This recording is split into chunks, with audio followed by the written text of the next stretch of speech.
Israeli ধর্মীয় নেতারা বাংকারে থেকে যুদ্ধে বিজয়ের আশায় প্রার্থনায় মগ্ন। চলমান ইসরায়েল-ইরান সংঘাতের মধ্যে ইসরায়েলি ধর্মীয় নেতারা নিরাপদ বাংকারে অবস্থান নিয়ে যুদ্ধ পরিস্থিতির উত্তেজনার মাঝে প্রার্থনায় সময় কাটাচ্ছেন।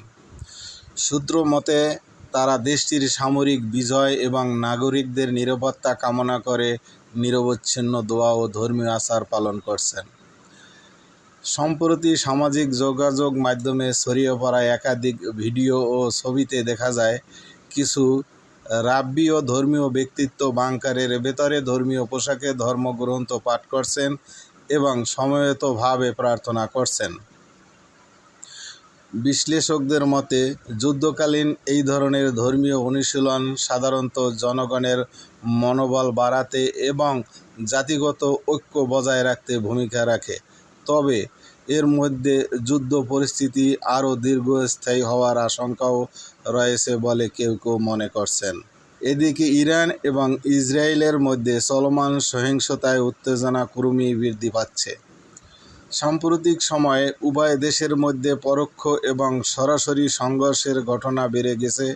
বিশেষ করে সিরিয়া, লেবানন ও গাজা উপত্যকা ঘিরে দুই পক্ষের মধ্যে কথিত পাল্টাপাল্টি হামলার ঘটনা আন্তর্জাতিক পরিমণ্ডলে গভীর উদ্বেগের সৃষ্টি করেছে। বিশ্লেষকরা মনে করছেন, মধ্যপ্রাচ্যে দীর্ঘদিন ধরে চলমান এই ভূ-রাজনৈতিক উত্তেজনা এখনও আরও বিস্তৃত পরিসরে ছড়িয়ে পড়ার আশঙ্কা রয়েছে। ইরান তার মিত্র সশস্ত্র গোষ্ঠীগুলোর মাধ্যমে ইসরায়েলের বিরুদ্ধে অবস্থান বজায় রেখেছে। অন্যদিকে ইসরায়েল বলছে তারা ইরানের যে কোনো হুমকি মোকাবিলায় প্রস্তুত। এই অবস্থায় আন্তর্জাতিক সম্প্রদায় দুই পক্ষকেই সংযুক্ত থাকার আহ্বান জানাচ্ছেন।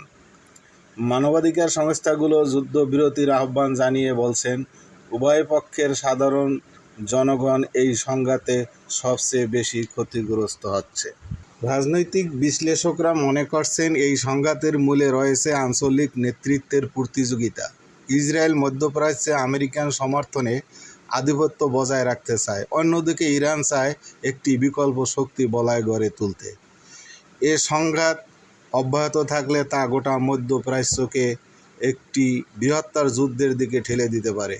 একই সঙ্গে এটি বিশ্ব তেলের বাজার অভিবাসন পরিস্থিতি ও আন্তর্জাতিক নিরাপত্তা কাঠামোতেও নেতিবাচক প্রভাব ফেলতে পারে।